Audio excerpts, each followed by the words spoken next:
Bismillahirrahmanirrahim. Assalamualaikum warahmatullahi wabarakatuh. Ila hadratin Nabil Mustafa Rasulullah sallallahu alaihi wasallam wa ila kafatil anbiya'i wal mursalin wa ila jami'il muslimin wal muslimat wal mu'minin wal mu'minat wa li masyayikhina wa lil muallimina al ahya'i minhum wal amwat. Syai'ul lana wal Fatihah. A'udzu billahi minasy syaithanir rajim. Bismillahirrahmanirrahim. Alhamdulillahi rabbil alamin. Arrahmanir rahim. Maliki yaumiddin. Iyyaka na'budu wa iyyaka nasta'in. Ihdinas siratal mustaqim. Siratal ladzina an'amta 'alaihim ghairil maghdubi 'alaihim waladdallin. Amin. Alhamdulillah wa bihi nasta'in. Wassalatu wassalamu ala sayyidina Rasulillah wa ala alihi wa sahbihi ajma'in. Allahumma 'allimna ma yanfa'una wanfa'na bima 'allamtana. Allahumma amin amin amin. Tuan-tuan dan puan-puan yang dihormati, yang dimuliakan sekalian, sama-sama kita niatkan menunggunya waktu solat fardu Isya yang akan kita dirikan secara berjemaah nanti. Sama-sama kita isi masa yang ada ini dengan zikrullah, dengan duduknya kita dalam suasana yang salih, insya-Allah, dan dengan niat untuk membincangkan ilmu yang bermanfaat untuk dijadikan amalan dalam kehidupan seharian kita. Dengan izin Allah Subhanahu wa taala, kita akan meneruskan perbincangan kita dengan menggunakan buku 40 hadis amalan yang sedikit namun pahalanya berganda. Dan insya-Allah jika ada kesempatan ruang pada malam ini, kita akan menamatkan kitab ini pada malam ini lah ya. Buat gaya macam tu insya-Allah. Jadi azam kita adalah apa dia? Kita nak mencari ilmu yang bermanfaat, yang boleh dijadikan amalan dalam kehidupan kita. Menuntut ilmu itu satu amalan yang mulia, yang akan mendapat ganjaran yang begitu banyak.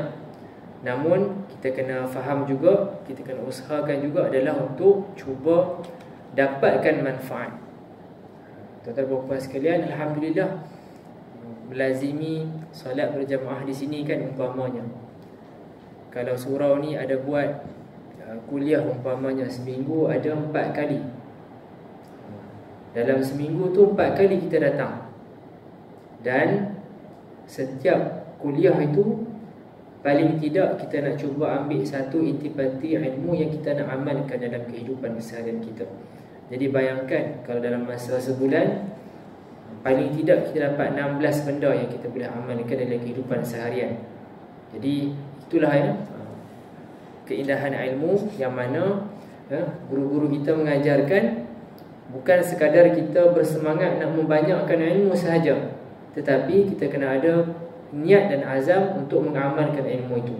InsyaAllah akan dibukakan lagi pintu rahsia keberkatan ilmu. Baik, tuan-tuan dan puan sekalian rahimakumullah, kita akan teruskan dengan perbincangan pada muka surat 172. Boleh tengok di situ hadis yang ke-39. Apa judul dia?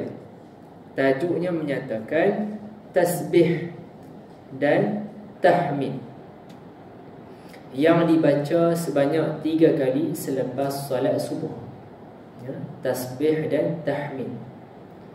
Baik.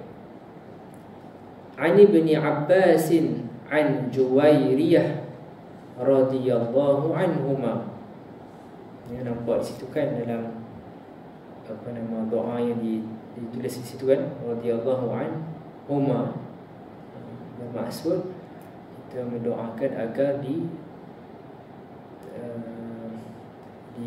diredai kedua-duanya, Ibnu Abbas dan Abbas. Ibnu Abbas bermaksud anak kepada Abbas ya, Sayyidina Abbas. Jadi kita mendoakan diredai kedua-duanya.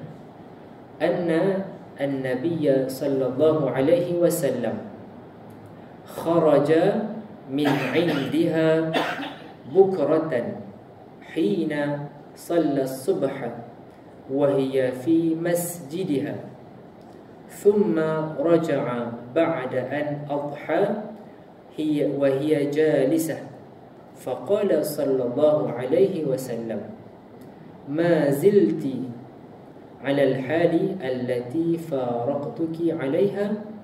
قالت نعم. قال النبي صلى الله عليه وسلم لقد قلت بعدك 4 كلمات 3 مرات لو وزنت بما قلت منذ اليوم لوازنتهن سبحان الله وبحمده عدد خلقه ورضا نفسه وزنة عرشه ومداد كلماته.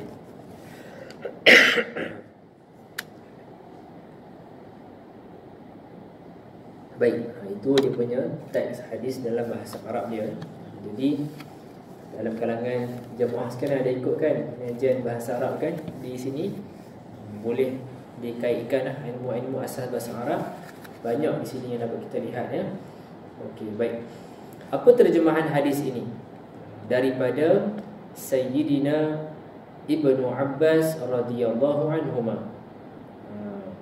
Baik. Daripada Sayyidatina Juwairiyah berkata, sesungguhnya Nabi keluar di sisinya pada awal pagi untuk menunaikan solat subuh. Sedangkan pada waktu itu beliau berada di tempat solatnya. Kemudian baginda balik semula ke rumah selepas waktu duha dan beliau masih lagi berada di tempat solatnya. Baginda bersabda, apakah kamu masih berada dalam keadaan kamu sewaktu aku tinggalkan tadi? Beliau menjawab, ya. Nabi bersabda, sesungguhnya aku telah menyebut 4 kalimat sebanyak 3 kali. Sekiranya ia ditimbang dengan apa yang engkau lakukan sehingga masa ini, nescaya apa yang aku ucapkan itu lebih berat ganjarannya. Kalimat itu ialah subhanallah, dan segala puji hanya untuknya sebanyak makhluknya, seperti mana redha dengan zatnya, seberat arasnya dan sebanyak catatan takdir-takdirnya. Baik, hadis ini diriwayatkan oleh Imam Muslim. Baik, di sini kita lihat daripada awal hadis ini bagaimana digambarkan Sayyidina Rasulullah SAW keluar pada waktu awal pagi untuk menunaikan salat subuh, dan kemudian Nabi balik semula selepas waktu duha. Dan pada masa tersebut masih lagi Sayyidatina Juwairiyah masih lagi berada di tempat yang sama, dan Nabi menggambarkan, Nabi menyebutkan bahawa Nabi menyebut 4 kalimah yang mana sangat besar pahala itu kalau nak dibandingkan duduk sepanjang masa tersebut waktu awal subuh sehingga waktu duha tu. Kalau nak ditimbangkan pahalanya, maka yang lebih berat. Apa dia kalimah tersebut? Subhanallahi wa bihamdihi adada khalqih wa ridha nafsi wa zinata arshi wa midada kalimatih. Jadi kalau kita nak buat perbandingannya macam ni lah pagi esok kan, daripada kita waktu subuh sampai waktu duha, kita nak duduk saja, nak berzikir sahaja, mungkin kita tak mampu nak berada selama itu. Maka mungkin contoh kan, masing-masing ada tugas masing-masing nak kena hantar anak ke sekolah apa semua, mungkin kita tak sempat pada hari kerja kan.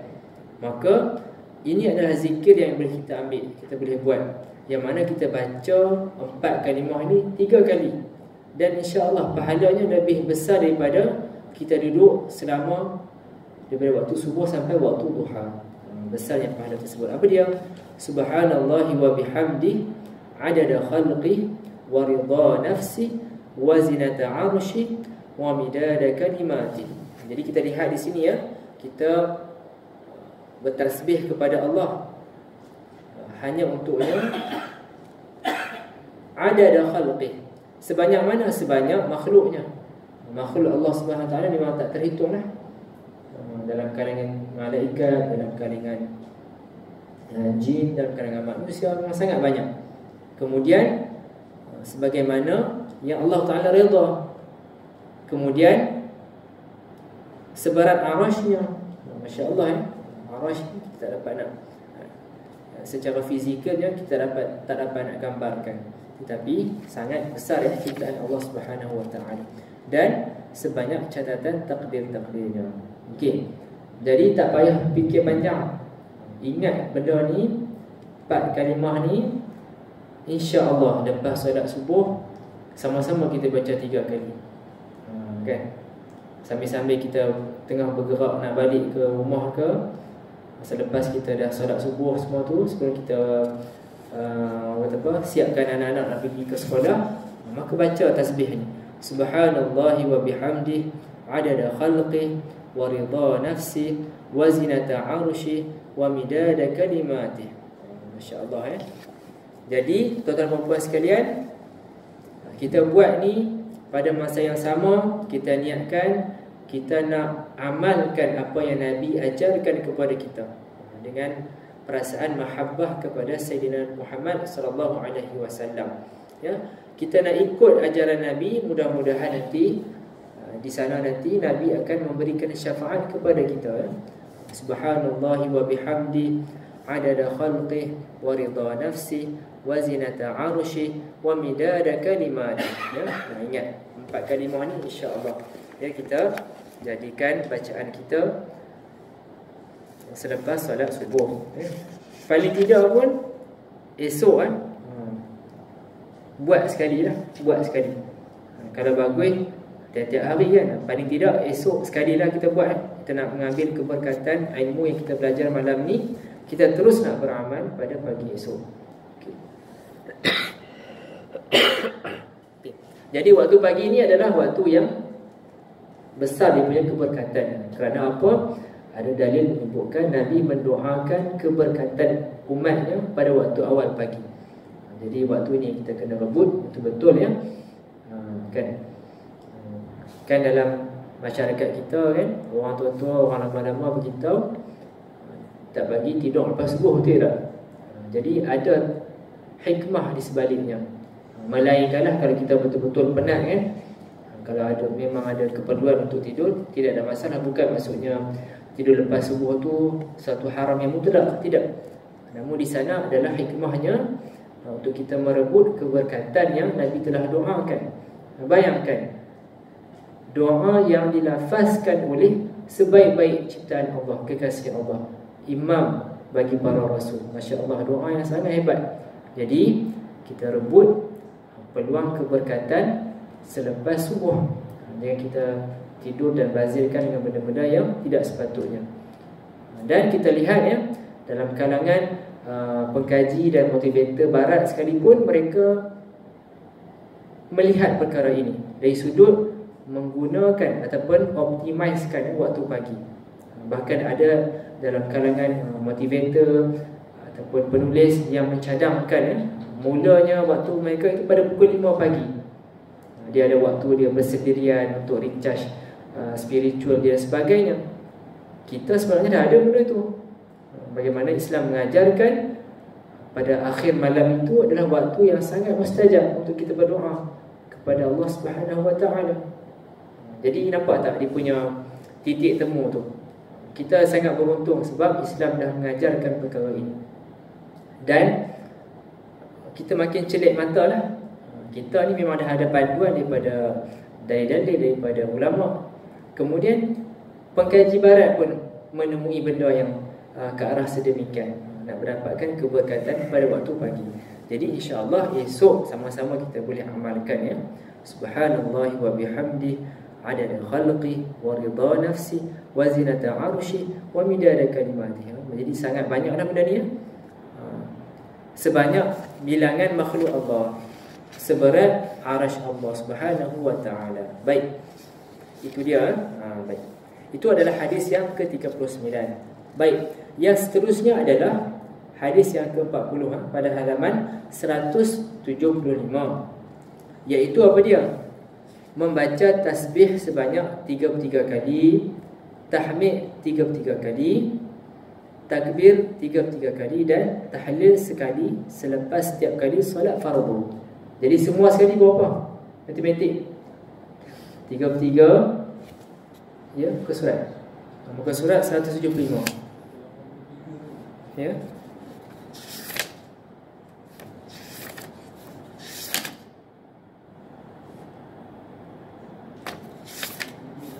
Ya, macam mana?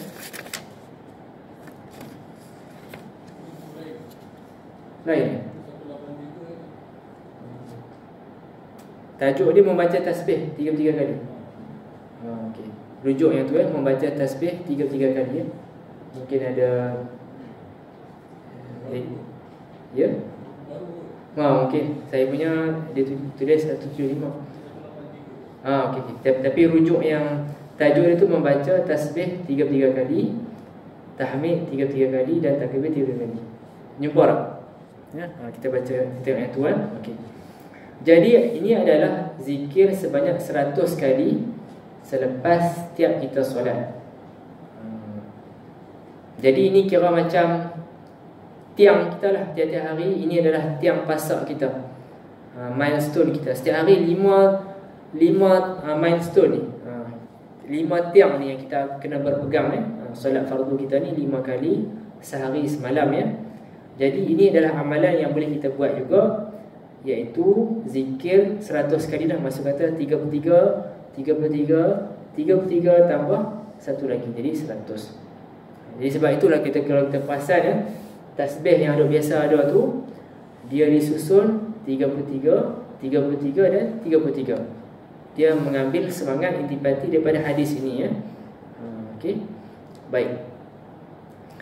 An Abi Hurairah radhiyallahu anhu qala jaa al-fuqara'u ila an-nabiy faqalu dhahaba ahlud tuthur min al-amwal bid-darajatil 'ula wan-na'imil muqimi yusalluna kama nusalli wa yasumuna kama nasumu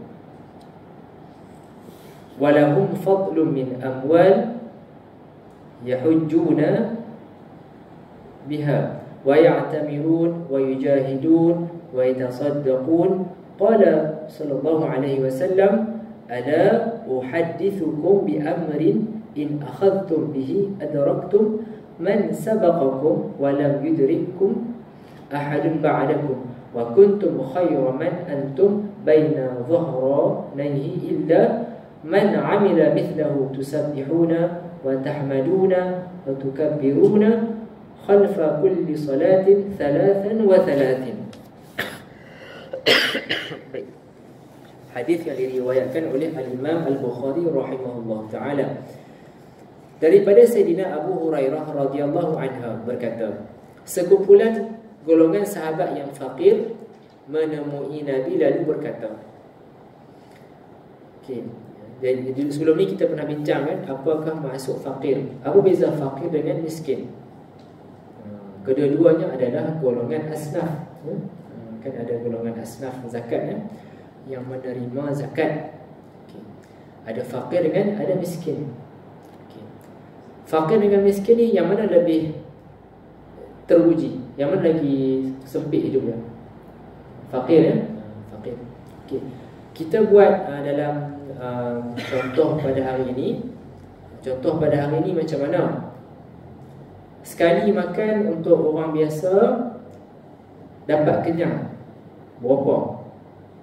RM10 lah boleh kata kan. Sebab kalau tengok iklan tajaan iftar pun, untuk sekepala mereka letakkan sebanyak RM10 Jadi itu boleh kita katakan ukuran semasa. Untuk sekali makan orang dewasa yang biasa RM10 kenyang. Dan kalau dari segi kafarah yang dikutip oleh pejabat zakat pun, satu kafarah tu memberi makan seorang yang kenyang tu nilainya RM10. Okay, baik. Jadi untuk orang yang fakir ini, dia tak mampu nak dapat hatta RM5 pun tak mampu. Dia boleh dapat RM3, RM4, RM2, RM1, hatta tak dapat RM1 pun tak dapat. Itu nak menggambarkan kalau secara pecahannya, kemampuan harian dia nak dapat separuh daripada yang basic pun dia tak dapat. secara asasnya untuk orang boleh makan dengan baik sehari RM10, tetapi dia hanya mampu tak lebih daripada separuh. Itu adalah orang yang fakir. Manakala orang yang miskin pula, dia di antara separuh sampai RM10 tu. Dia boleh dapat antara RM6, RM7, RM8. Kalau pergi kedai makan tu pun nasi kuah sikit dengan lauk seketui sajalah mungkin. Tak ada lah makan nasi banyak mata kan, banyak lauk kan. Manakala orang yang kaya pula, Masya Allah, dia boleh dapat RM10 dan ke atas. Makan dia lagi mewah lah kan, macam-macam. Ada pencuci mulut dan sebagainya. Jadi itu adalah gambaran. Jadi di sini lihat bagaimana dalam hadis ini disebutkan kalimah fakir, nak menggambarkan mereka yang memang inilah yang teruji kan, fakir kan. Okey. Menemui Nabi lalu berkata, orang-orang yang kaya dengan harta benda mereka itu, mereka mendapatkan kedudukan yang tinggi, juga mendapat kenikmatan yang abadi kerana mereka salat seperti kami, mereka puasa seperti kami. Namun mereka ada kelebihan disebabkan harta mereka. Mereka dapat menunaikan haji, menunaikan umrah, bahkan dapat berjihad dan bersedekah. Maka Rasulullah SAW pun bersabda, mahukah aku sampaikan kepada kamu sesuatu yang bila kamu ambil sebagai amal ibadah, kamu akan mengatasi kedudukan orang-orang yang sudah mengalahkan kamu tersebut, dan tidak ada yang dapat mengalahkan kamu dengan amal ini sehingga kamu menjadi yang terbaik antara kamu dan di tengah-tengah mereka, kecuali bila ada orang yang mengerjakan seperti yang kamu amalkan ini. Jadi Nabi nak memberikan tunjuk ajar kepada para sahabat tadi bagaimana nak menyaingi dari segi fastabiqul khairat dalam segi ibadah ni kan. Maka Nabi mengajarkan amalan ini, iaitu apa dia? Tasbih sebanyak 33 kali, Alhamdulillah 33 kali, dan Allahu Akbar 33 kali setiap kali solat. Setiap kali kita solat sebanyak 33 kali. Jadi InsyaAllah kita rebut. Dan dalam hadis yang lain juga sama juga Nabi menyebutkan berkenaan dengan zikir yang dilakukan sebanyak 33 kali ini selepas solat fardu. Kita lihat dalam hadis yang seterusnya ini, an Abi Hurairah radhiyallahu anhu an Rasulillah sallallahu alaihi wasallam qala, man sabbaha Allah dubura kulli salatin 33 wa hamidallah 33 wa kabbara Allah 33 fatilka 99 wa qala tamam al-mi'ah la ilaha illallah wahdahu la syarika lah lahul mulku wa lahul hamdu wa huwa ala kulli syai'in qadir ghufirat khatayahu wa in kanat mithla zabadil bahr. Okey, baik. Dalam hadis ini Nabi menyebutkan siapa yang bertasbih kepada Allah 33 kali selepas dia solat ni, solat fardu, tasbih 33 kali, alhamdulillah 33 kali, dan Allahu Akbar 33 kali, dan dia genapkan 100 dengan menyebut la ilaha illallah wahdahu la syarikalah lahul mulku wa lahul hamdu wa huwa ala kulli syai'in qadir ghufirat khatayahu wa in kanat mithla zabadil bahr. Sesiapa yang melakukan perkara ini, insya-Allah akan diampunkan dosa-dosa dia walaupun sebanyak buih di lautan. Kalau biasa pergi laut boleh nampaklah kan, buih kat laut ni, buih kat tepi pantai banyak kan. Jadi nak menggambarkan insya-Allah terampunnya dosa-dosa kita. Tapi kena ingat, ini adalah dosa-dosa kecil. Hanya kita salah faham. Kita buat dosa yang besar, kita tidak ada taubat nasuha, kita ada dosa dengan makhluk tetapi kita tidak selesaikan. Umpamanya kita hutang, kita tak selesaikan hutang. Kita pernah mengumpat kawan kita, kita pernah fitnah kawan kita, kemudian kita mengharapkan dosa kita terampun dengan zikir ini. Tidak, itu kesalahan kita yang salah faham. Di sini dimaksudkan adalah dosa-dosa kecil kita Dosa-dosa besar perlunya ada komitmen taubat nasuha. Kalau melibatkan hak makhluk kena tunaikan Jadi ini merujuk kepada dosa-dosa kecil. Maka insya-Allah akan terampun dosa-dosa walaupun sebanyak buih di lautan. Okey, jadi lepas solat ni paling tidak kan, dulu kita pernah baca kan, selepas solat fardu baca ayat kursi. Kali ni kita nampak berkenaan zikir 33 kali. Jadi bolehlah kita usahakan ya untuk kita teruskan ya, amalkan benda ini. Mudah-mudahan sebati dengan amalan seharian kita. Baik.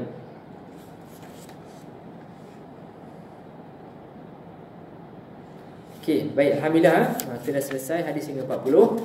Jadi kita akan teruskan dengan hadis yang ke-41 Hadis yang ke-41.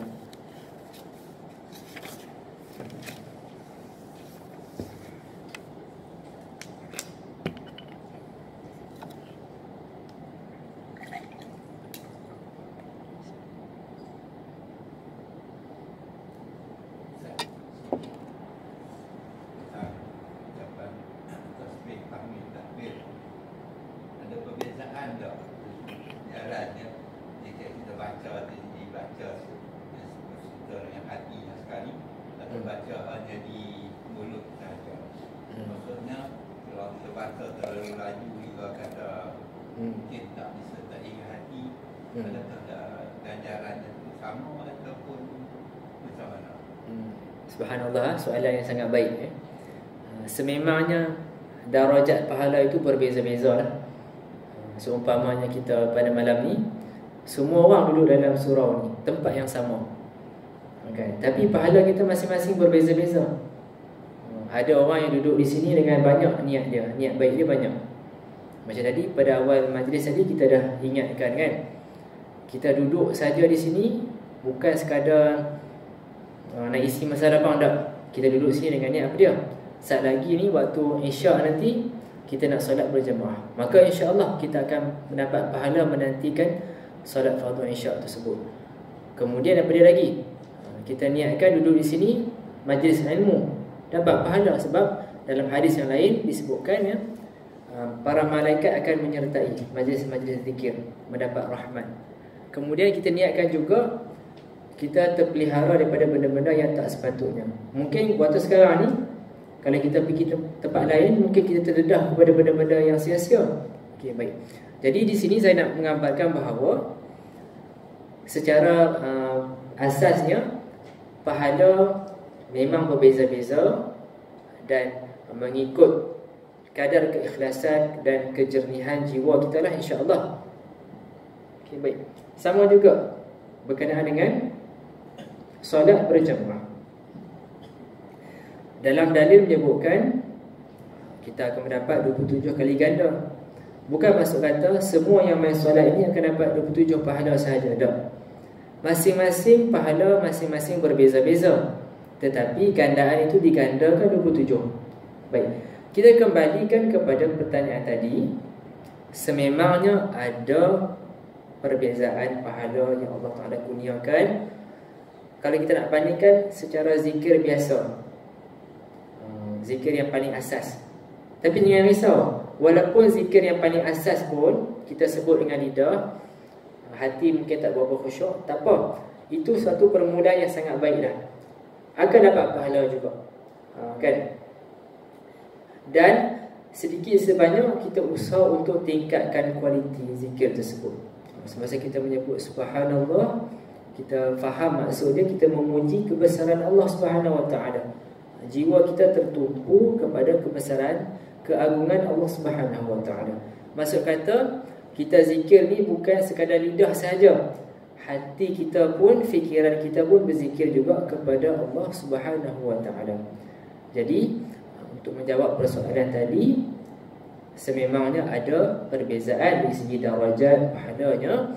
Dan jangan risau, Allah Subhanahu Wa Taala itu latifun bil ibad, ya. Allah Ta'ala itu maha pemurah, maha lembut terhadap hamba-hambanya. Apa yang kita buat semua ni insya-Allah diberikan ganjaran pahala. Dan sama-sama kita pelan-pelan lah kita usaha untuk tingkatkan kualiti kita, ya. Saya buat satu contoh yang mudah lah. Kan dulu kita semua kan belajar naik geret kan, betul tak? Naik basikal kan, masa kecil-kecil dulu kan, naik geret. Mula-mula sekali kita belajar naik geret kan, kena ada roda tambah kat tepi tu kan. Kan budak-budak yang belajar naik basikal kena ada roda sokongan kat tepi tu kan. Jadi basikal standard biasa tu ada roda depan dan belakang, tapi adik-adik yang baru nak belajar basikal ni, dia kena tambah roda lagi 2 kat belakang kan, kiri dan kanan. Jadi dia mula belajar semua, dah makin tera, dia mungkin dia cabut sebelah. Jadi roda sokongan tu ada sebelah saja. Lama-lama dia tera semua, last sekali dia boleh cabut kedua-dua roda sokongan tu. Okey. Ni budak kampung biasa kot noh. Budak bandar mungkin tak berapa biasa. Yang lagi advance macam mana? Yang pandai naik gerek. Nak menggambarkan betapa dia hebat naik gerek tu macam mana? Apa indikator dia? Dia sangat mahir naik basikal. Ya? Dia tak pegang tangan, tak pegang handle pun, dia lepas tangan naik gerek. Tu memang dahsyat tu. Kan? Itu analogi mudah lah. Mungkin bayar-bayar kita ataupun mak ayah kita dulu kan, dulu naik gerek kan.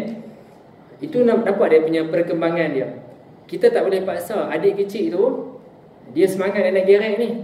Tapi tu kita paksa, dia kata, naik gerek ni kena lepas tangan tu. Terkejut dia tak berani naik gerek kan.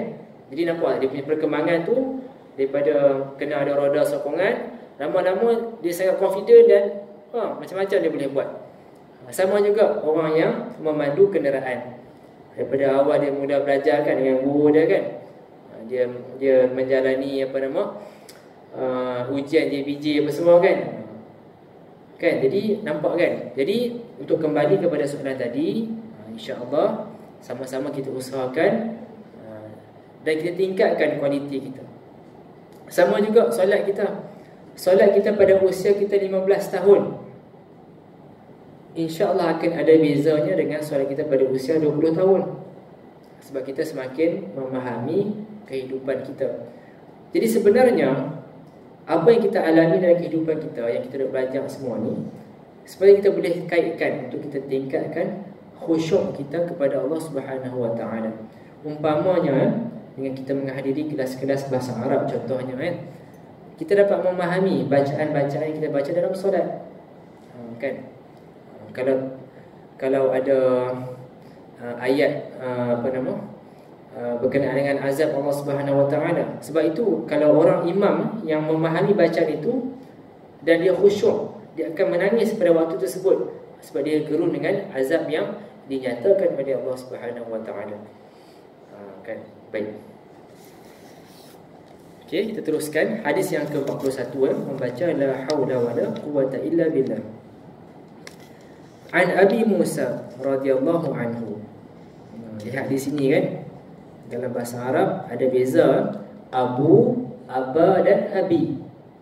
Ada beza dia. Kena belajar nahwu lah untuk membezakan Abu, Aba dan Abi. Ada beza. Okey. Kita pun dah nak menghafiri tapi kita pantaskan. Okey. An Abi Musa radhiyallahu anhu qala kunna ma'an Nabi sallallahu alaihi wasallam fi safar fa kunna idza alawna kabbarna fa qala an-nabi sallallahu alaihi wasallam ayyuhan nas irba'u ala anfusikum fa innakum la tad'una asamma wala ghaiban walakin tad'una sami'an basiran thumma ata alayya wa ana aqul fi nafsi la hawla wala quwwata illa billah fa qala sallallahu alaihi wasallam ya abdallah ibn Qais qul la hawla wala quwwata illa billah fa innaha kanzun min kunuzil jannah aw qala sallallahu alaihi wasallam ala adulluka ala kalimatin hiya kanzun min kunuzil jannah la hawla wala quwwata illa billah. Daripada Sayyidina Abu Musa al-Asy'ari radhiyallahu anhu berkata, kami pernah bersama Nabi dalam satu permusafiran. Ketika kami naik di tempat yang tinggi, kami bertakbir dengan suara yang kuat. Lalu Nabi berkata, wahai manusia, kasihanilah diri kamu, ucaplah dengan suara yang perlahan. Sesungguhnya kamu tidak menyeru kepada Tuhan yang tuli dan yang tidak ada, tetapi kamu menyeru kepada Tuhan yang maha mendengar dan lagi maha melihat. Kemudian baginda datang kepadaku, sedang ketika itu aku membaca dalam hatiku la haula wala quwwata illa billah. Lalu baginda bersabda, wahai Abdullah bin Qais, ucapkanlah la haula wala quwwata illa billah, kerana ia adalah salah satu perbendaharaan daripada perbendaharaan syurga. Atau baginda bersabda, mahukah kamu aku tunjukkan satu perbendaharaan daripada perbendaharaan syurga? Itulah la haula wala quwwata illa billahil aliyyil azim. Baik. Ini juga adalah zikir yang sangat utama yang kita cuba jadikan amalan kita. Sebab di sini banyak perbahasan akidah, perbahasan akhlak, yang dapat dirujuk kepada ungkapan zikir ini. Bagaimana la haula wala quwwata illa billah. Perasan tak kita sebut ni masa bila? Tiap hari kita sebut benda ni. Bila kita sebut benda ni? Semasa kita menjawab azan, betul tak? Kat mana kita baca benda ni? Semasa muadzin melaungkan hayya 'alas solah dan hayya 'alal falah. Kita jawab la haula wala quwwata illa billah. Apa intipati dia? Intipatinya adalah tidak ada kekuatan, kemampuan untuk buat benda baik dan tidak ada kekuatan untuk mengelak benda maksiat, melainkan dengan apa yang diberikan oleh Allah Subhanahu Wa Taala. Itu dia punya intipati dia. Okey, baik. Okey, jadi itu adalah antara zikir yang boleh kita laksanakan ya. Sebab Nabi pun dah mengajarkan kepada kita ya. La haula wala quwwata illa billahil aliyyil azim. Baik. Dan yang terakhir sekali insya-Allah ya, sebelum kita mengakhiri pertemuan kita pada malam ini, insya-Allah ya. Hadis yang ke-42, amalan menggandakan pahala. An Aisyata. An Aisyata ya. Baik. Di sini cuba lihat ya. Kan kita duk baca, duk tengok kan nama muslimat kan Aisyah kan. Jadi kalau secara fasihnya ejaannya macam ni lah. Aisyata, Aisyata, an Aisyata binti Sa'd bin Abi Waqqas radhiyallahu anhuma. An abiha annahu dakhala ma'a Rasulillah sallallahu alaihi wasallam ala imra'atin wa baina yadayha nawan aw hasan tusabbihu bihi.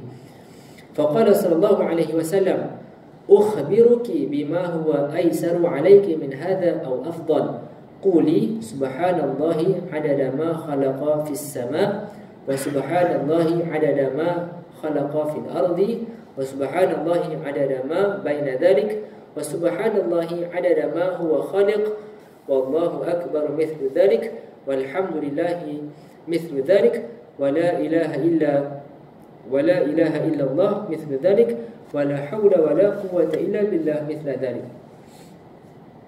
Daripada Sayyidatina Aisyah binti Sa'ad bin Abi Waqqas radhiyallahu anha, daripada bapanya sebenarnya bapanya bersama Rasulullah masuk berjumpa seorang perempuan dan di hadapannya biji-biji atau batu-batu yang digunakan untuk bertasbih.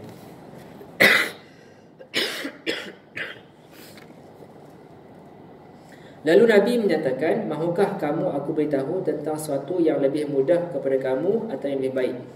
Bacalah seperti artinya subhanallah sebanyak mana apa-apa yang diciptakan di langit, subhanallah sebanyak mana apa-apa yang diciptakan di bumi, subhanallah sebanyak mana apa-apa yang diciptakan di antara kedua-duanya, subhanallah sebanyak mana apa-apa yang diciptakan engkaulah pencipta. Allahu akbar, bacalah seperti itu. Alhamdulillah, bacalah juga seperti itu. La ilaha illallah, bacalah juga seperti itu. Dan la haula wala quwwata illa billah, bacalah juga seperti itu. Hadis ini diriwayatkan oleh Imam Abu Dawud dan Imam At-Tirmidzi. Baik. Jadi itu adalah yang kita boleh lakukan ya. Yang Nabi ajarkan untuk kita menggandakan pahala. Kita baca subhanallah adada ma khalaqa fis sama' hingga akhir bacaan tadi ya, sebagaimana yang kita bacakan ya. Lihat pada halaman seterusnya, ini panduannya. Panduan beramal. Setiap kali selepas solat bacalah sekurang-kurangnya subhanallah adada ma khalaqa fis sama'. Okey. Alhamdulillah adada ma khalaqa fis sama' sampai habis. La ilaha illallah adada ma khalaqa fis sama'. Allahu akbar adada ma khalaqa fis sama'. Dan la haula wala quwwata illa billah, seterusnya sampai habis. Okey. Jadi itulah ya antara yang kita boleh lakukan ya, sebagai amalan kita dalam kehidupan. Jadi kan dengan kita menamatkan perbincangan kita pada malam ini, apa yang kita boleh ambil? Kita tak mau kita macam kita berjumpa dah 10 kali umpamanya dan perbincangan itu habis macam itu saja. Jadi insya-Allah sama-sama kita niatkan ya, kalau boleh kita nak cuba ambil beberapa amalan dari kitab ni untuk jadikan amalan seharian kita ya. Mudah-mudahan ada barakahnya dalam kehidupan kita ya, insya-Allah. Satu benda yang kita kena ingat, dengan kemurahan rahmat Allah kepada kita, masa kita sihat ni ya, masa kita sihat Masa kita tak berjalan mana-mana, kalau kita istiqamah lakukan amal ibadah, maka insya-Allah nanti bila kita sakit, bila kita bermusafir, pahala itu akan berterusan berjalan kepada kita. Umpamanya kita orang yang sentiasa baca ayat kursi selepas solat, nanti bila kita bermusafir, ada solat jamak, waktu asar kita tak semayang, tapi pahala itu akan berjalan seperti mana yang kita lakukan pada waktu kita tak bermusafir. Sama juga waktu kita sihat, pahala itu akan berjalan. Sebab itulah kita nak jadikan peluang waktu sihat ni kita lakukan dengan sedaya upaya yang mampu, insya-Allah. Sekian itu sahaja. Hadza wabillahi taufiq wal hidayah. Assalamualaikum warahmatullahi wabarakatuh. Syukran lakum.